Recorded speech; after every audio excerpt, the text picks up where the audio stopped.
Fala turma, e aí, tudo bem? Bora? Vamos lá, galera, vamos terminar aqui esse módulo para você já ficar aí, já bisurado. Vocês viram, né? A gente tá aqui no início do negócio e já tá, ó, expansivo. Para que isso, professor? Para ajudar vocês a ter a aprovação de vocês e não só em um concurso federal, que é ali a ponta, né? Não, mas qualquer concurso ali, desde o início até a chegada lá, você vai conseguir chegar lá e fazer as questões, acertar as questões, fazer essa prova. Então não é à toa que esse projeto escada que a gente trabalha junto com vocês, de conhecimento, de aprendizado, de crescimento, ele é assim que funciona. E eu trouxe aqui para vocês um processo que, vamos dizer assim, vai ser uma revisão. Posso falar isso? Antes da gente começar as nossas questões, a gente vai ter uma rodada de questões. Antes da gente começar a rodada de questões, eu quero dar aqui uma revisão com vocês, dar aquele tchá, né? Pra quê? Para você guardar mais informações, para você aprender mais algumas coisas. Então já pega aí seu papel, sua caneta, já fica atento às coisas que eu vou falar para vocês. Primeira coisa, preciso que vocês lembrem disso aqui. Quando eu, policial rodoviário federal, eu, agente da autoridade de trânsito, estou lá na pista, trabalhando, fazendo as abordagens, usando o meu poder de polícia na pista, eu tenho duas funcionalidades, uma de direito administrativo e uma de direito penal. Guarda isso. Aqui no direito administrativo, eu aplico o processo administrativo. Aqui no direito penal, eu aplico o processo penal. Tanto que vocês podem lembrar, ó, direito penal e direito processual penal.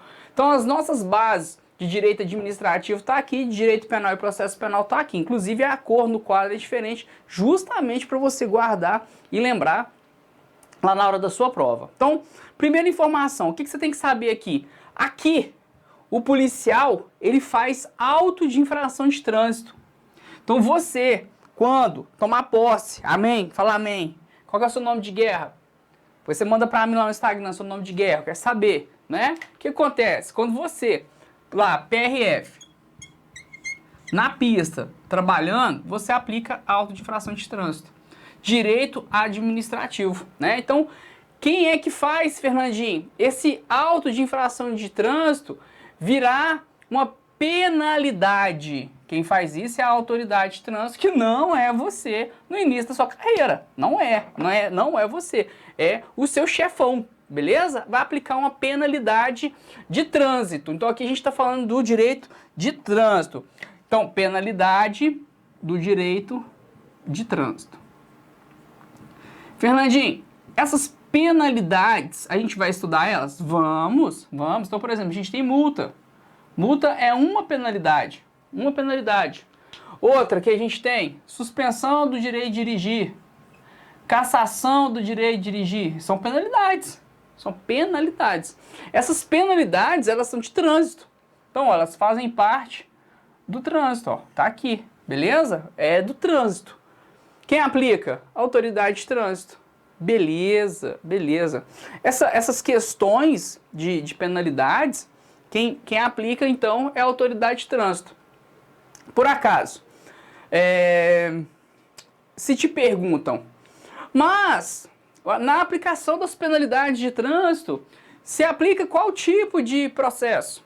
Processo penal? Processo de trabalho? Processo constitucional? Não. Se você está num auto de infração de trânsito, esse auto de infração de trânsito, ele tem uma penalidade e é do rol do direito administrativo, isso aqui, então, faz parte do quê? Do processo administrativo. Então, todo processo de suspensão da habilitação, ele passa por um processo administrativo. Toda multa passa por um processo administrativo. E detalhes, são separados. Então, quando você faz, por exemplo, uma infração, aplica uma autuação do artigo 165 do CTB, que é cachaça, automaticamente a aplicação do seu auto de infração de trânsito vai trazer duas penalidades para essa pessoa. Uma multa de 10 vezes, né, ou seja, quase R$3.000, e a suspensão do direito de dirigir por 12 meses. Essa suspensão o juiz não pode mudar, a autoridade de trânsito não pode mudar, você, PRF, não pode mudar. São 12 meses. A multa, ela vai seguir um processo administrativo. A suspensão de direito de dirigir vai seguir outro processo administrativo. Olha que interessante. Ah, professor, agora eu entendi. Beleza? Então, esse processo administrativo. Aqui você já consegue, então, entender o que é que o professor queria falar para você. O que é aqui? É um auto de infração de trânsito. Toda vez que você abordar uma pessoa que ela tiver cometido uma infração, a infração está no artigo 61, que fala que é quando a pessoa ela inobserva qualquer um tipo de preceito, de regra do Código de Trânsito ou de legislação complementar, por exemplo, as resoluções do CONTRAN. Isso é uma infração de trânsito. Então tá aqui, ó, tudo administrativo. É o rol administrativo do rolê. E aí você precisa lembrar por quê, Fernando? Porque a gente está trazendo para vocês aqui a pirâmide de Hans Kelsen. Você tem lá na base da pirâmide a Constituição, que é a norma maior que a gente tem. Descendo a hierarquia da pirâmide, a gente tem a lei ordinária, que é o próprio Código de Trânsito brasileiro. A gente tem as deliberações, a gente tem as resoluções, e aí mais embaixo a gente tem as portarias. Ou seja, tem uma hierarquia constitucional dessas normas e que a gente tem que seguir isso durante o nosso trabalho. E não é só a gente, a autoridade de trânsito também tem que seguir. Porque a autoridade de trânsito ela vai saber se pode aplicar uma penalidade, se não pode, se está certo o auto de infração de trânsito que você fez, se não está. Ela quem vai definir isso e vai aplicar a penalidade ou não vai aplicar a penalidade. Beleza? Lembrando vocês que, por exemplo, eu dei um exemplo para vocês aqui do 65, né? Que é do CTB, que é uma infração de trânsito. Você vai fazer um auto de infração de trânsito por artigo 65 do Código de Trânsito Brasileiro. Aí vem uma dúvida. Fernando, mas dependendo da quantidade de cachaça que a pessoa tiver, não é o crime do artigo 306 do Código de Trânsito Brasileiro? Sim, sim. Ó, então eu não posso falar, professor, que o artigo 65 ele se transforma, ele vira o crime do 306? Nunca! Nunca! O 165 não vira 306, não tem nada a ver isso. Na verdade, você vai fazer aqui duas coisas. Você vai fazer o auto de infração de trânsito para o 165, que é processo administrativo, e vai fazer o boletim de ocorrência policial, o BOP, para o 306, que é um processo penal. Sacou? É diferente? Código Penal, Código de Processo Penal dentro do CTB. Aqui é o direito administrativo dentro do CTB. Esse aqui não vira esse. Nenhuma infração transforma em crime. São separados, são esferas separadas. Inclusive o documento que você faz é diferente. Aqui no 65 você faz um auto de infração de trânsito. Aqui no 306 você faz um boletim de ocorrência policial. Fim. São hierarquias diferentes, são vieses diferentes, são formas diferentes. Pelo amor de Deus, não viaja na maionese com isso. Inclusive, isso é a questão que quando eu coloco lá no simulado dos meninos, todo mundo erra essa porra. Não quero vocês errando esse tipo de coisa no material de vocês. Pelo amor de Deus. Pelo amor de Deus. Não pode errar. Não pode errar de jeito nenhum. Isso aqui é um exemplo, para vocês terem ideia, foi uma questão do Ministério Público, eu acho que até coloquei esse material para vocês, que é assim, ó, é interessante para vocês pensarem. O motorista profissional que comete um crime de trânsito. E aí você tem um crime de trânsito que eles têm as majorantes, ou seja, aumenta a pena. Um exemplo, o motorista quando ele é profissional e ele está no exercício da função, aumenta a pena. Beleza, é uma majorante. E aí o que acontece? Esse cara, ele vai ter a habilitação dele suspensa. Aí o que acontece? Né? A banca vai te perguntar assim, mas fere o princípio, né, do direito legal, o princípio do exercício da atividade laboral, você suspender a habilitação do motorista profissional. Né? Então, no processo, o cara tá respondendo por crimes lá de homicídio e estava na direção do veículo como um profissional, e ele vai te perguntar esse tipo de coisa. que você tem que pensar? Você tem que pensar assim, ah, nossa, mas realmente, o cara é motorista profissional, coitado. Não, não pensa assim. Você tem que pensar que quando o cara ele é profissional, ele tem que ter mais responsabilidade que o motorista normal. Então o motorista de ônibus, esses caras meio estressadinhos, motorista de caminhão meio estressadinho, ele tá errado.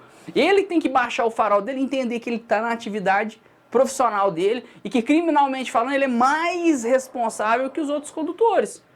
É uma norma legal? É uma norma legal.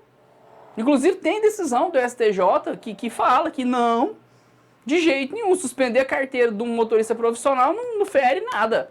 Não fere nada. Ele sabia das regras do jogo. E falo pra vocês, eu que já faço palestras para grandes empresas há muito tempo, empresas particulares, enfim, eu vou como PRF, ou eu vou particular, eu já explico isso lá, né? Falo, olha, vocês que são motoristas profissionais, olha aqui, deixa eu mostrar para vocês aqui as majorantes, né, do homicídio de trânsito, da lesão corporal do trânsito. Aí o cara vai falar assim, nossa, professor, meu Deus, pois é. E aí, às vezes, o cara não sabe disso. Uma coisa interessante que eu falei esses dias numa palestra, e fica para vocês também como dica, é o dano material. Né? Então, por exemplo, eu bato o meu carro na sua moto, eu quebro a sua moto, é um dano material. Lá no direito civil, que normalmente ninguém fala de direito civil, mas às vezes pode um dia cair alguma coisa e você citar isso na sua redação, por exemplo, não tem problema. Mas quando eu gero dano para você, lá no direito civil é um ato ilícito. Todo dano é um ato ilícito. E quando eu gero um ato ilícito, eu sou responsável por ressarcir quem foi lesionado. Então, dano material é um ato ilícito e eu tenho que ressarcir. Então, se eu bato meu carro na sua moto e eu estou errado, eu preciso ressarcir esse dano que eu criei para você. Entendeu? Agora, pensa assim, ó. Você caiu da moto e aí você ralou seu rosto e ser um modelo ou uma modelo profissional.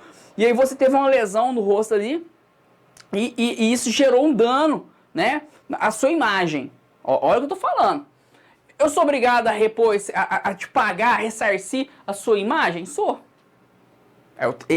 Essa é a jurisprudência do trânsito mais profunda, mais assim, sabe? Ou seja, o seu direito é imagem, sua imagem como modelo profissional, eu estraguei ela. Então eu tenho que te pagar lá a cirurgia, te ajudar a você voltar ao status quo, ou seja, como você era antes. E isso é questão de dano. Então a gente tem o dano à imagem, a gente tem o dano moral. Tem o dano moral. Dependendo do tipo de acidente que a gente se envolver aí, dependendo das minhas reações, das imagens que eu fizer ou que alguém captar, eu vou responder pelo dano também moral. Então só para vocês terem ideia do trânsito mais profundo que às vezes vocês não escutam por aí. Você tem o dano material, você tem o dano moral e você tem o dano à sua imagem. Olha que legal, pessoal, que coisa interessante. Eu falando na palestra sobre isso, e aí o pessoal fala assim, cara, mas eu não sabia disso, professor, tal. Pois é, tem muitas coisas que as pessoas às vezes não sabem. Às vezes as pessoas não sabem. Então, isso vinculado ao trânsito. Agora, vinculado aqui, ó, ao Código Penal, você tem que lembrar o quê? Conceito de crime. Lembra do conceito de crime que eu trouxe para vocês? Que faz parte da teoria tripartite? Fato típico, fase 1, mais o ilícito, lembra? Ilícito, fase 2, e a fase 3, que é a culpabilidade. Culpabilidade. Tem que ter os 3 para você falar que o cara cometeu um crime. Então é nessa sequência, tem que seguir essa linha aqui para o cara cometer um crime. Fernandinho, mas existem algumas formas de excludente desse crime, por exemplo? Tem. Bem, a gente pode falar, por exemplo, vamos pensar aqui, o artigo 28 do Código Penal, que trabalha junto com vocês a imputabilidade penal, né, ou a inimputabilidade. Ou seja, exemplo, vou dar um exemplo legal para vocês que eu acho muito massa e que pode cair na prova de vocês, que vamos lá, artigo 28, deixa eu pegar de vermelho para ficar melhor, aqui, ó, vamos fazer aqui uma risca aqui, ó. O artigo 28 do Código Penal, ele traz, né, não exclui a imputabilidade penal.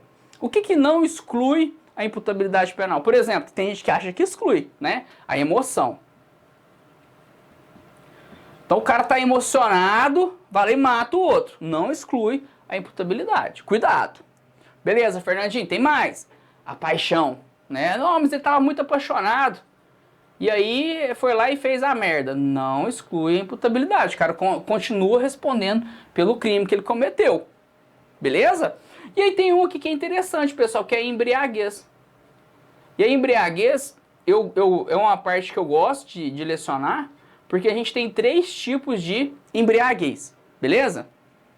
E aí você vai lembrar do...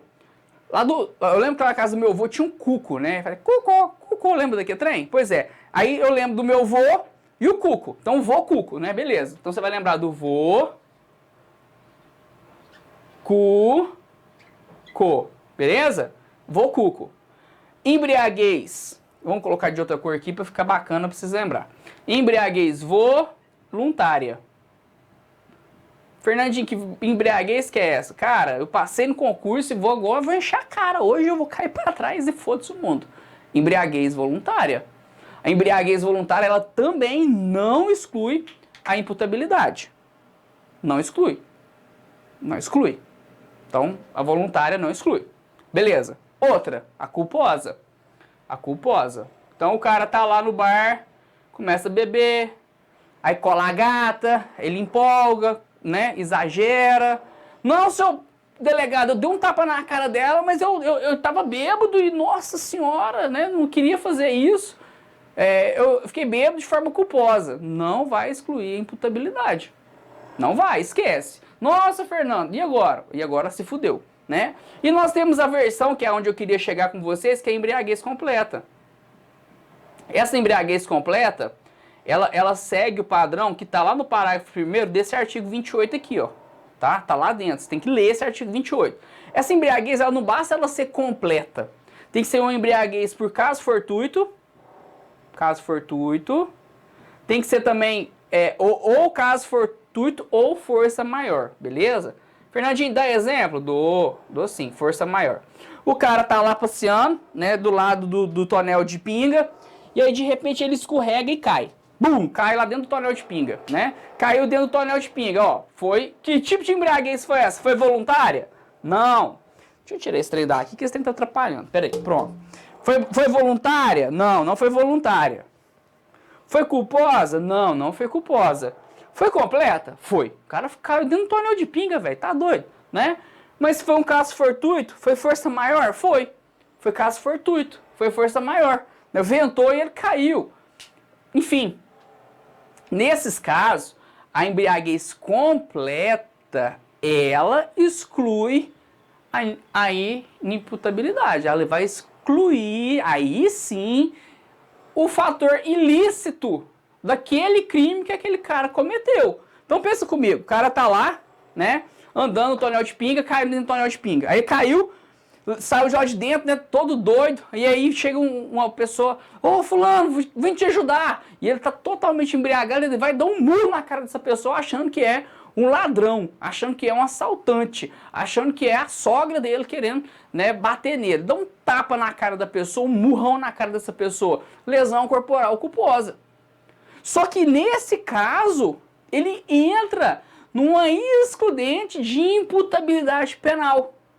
Ele, nesse momento, então, ele não entenderia, a consciência dele não é pronta para ele entender o caráter ilícito daquilo que ele fez. Então aqui dentro, ó, a conduta dele, no fato típico, conduta, resultado, nexo causal e tipicidade. A conduta dele, ela já é totalmente descaracterizada. Por quê? Porque nesse caso, ou também o resultado, porque nesse caso ele não tinha a consciência que ele estava cometendo esse tipo de crime. Então, ó, na hora que você estiver fazendo prova e vir falando de crime, de embriaguez para vocês, vocês têm que lembrar que a embriaguez completa, ela exclui. Ela é a única. Então, ó, vamos fazer aqui, ó. Ela exclui a imputabilidade. Essa aqui, ó, completa. Ó, essa aqui, ó, a completa. Só ela. Culposa vai responder pelo 306. Voluntária vai responder pelo 306. Beleza? No Código de Trânsito Brasileiro. E detalhe, pessoal, isso é questão que o delegado vai resolver lá no processo penal. Você, PRF, abordou o cara embriagado, se ele caiu no tonel de pinga, né? Se ele levou um chifre, se ele quebrou a empresa, né? Se ele provou de um trem diferente, não tá muito feliz, foda-se. Você vai encaminhar ele pra delegacia. Ponto final. Não tem, ai professor, mas coitado. Cara, não é coitado, é você fazer seu trampo direito. O que é você fazer seu trampo direito? É você encaminhar o cara. O cara tem flagrante, velho. Tá em flagrante. Todo mundo que comete crime tá em flagrante. Você é policial, você encaminha o flagrante. Simplesmente isso. E aí pode ser o flagrante próprio, né? O cara tá lá com a faca, né? Esfaqueando a esposa. Você vê e prende o cara, né? Flagrante próprio, na hora ali, ó. Pegou ele no flagrante. Pode ser um flagrante impróprio. O cara fugiu. Mesmo que você perdeu ele de vista ali com a viatura, depois você acha ele na outra quadra e você vai lá e prende ele. Flagrante impróprio, né? Pode dizer assim. Ou, nesse caso, é flagrante. E ponto final, cara. E ponto final. Beleza? Então, vou fazer uma pausa e a gente volta a fazer as questões agora, beleza? Bora, vamos lá. Valeu, um abraço, galera. Obrigado! Tamo junto.